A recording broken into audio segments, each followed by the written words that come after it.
نبی کریم صلی اللہ علیہ وآلہ وسلم کی سیرت مبارک کا خوبصورت واقعہ۔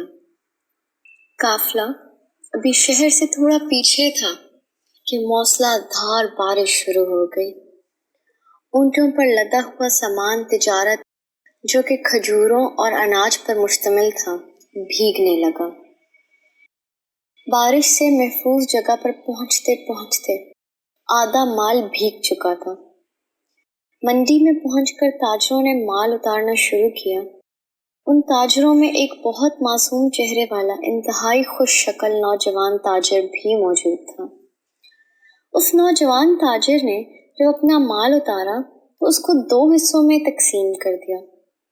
خشک کھجوریں اور خشک اناج ایک طرف رکھ دیا اور بھیگی کھجوریں اور اناج علیحدہ کر کے رکھ دیا۔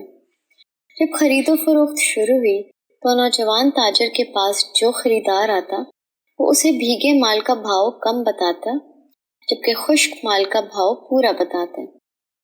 گاہک پوچھتا کہ ایک جیسے مال کا الگ الگ بھاؤ کیوں؟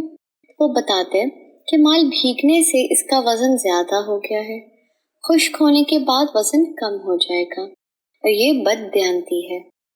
لوگوں کے لیے یہ نئی بات تھی۔ تھوڑی ہی دیر میں پوری منڈی میں ان کی دیانتداری کا چرچا ہو گیا۔ لوگ جوک در جوک معصوم صورت والے تاجر کے گرد جمع ہونے لگے۔ ان کے اخلاق کے گرویدہ ہو گئے۔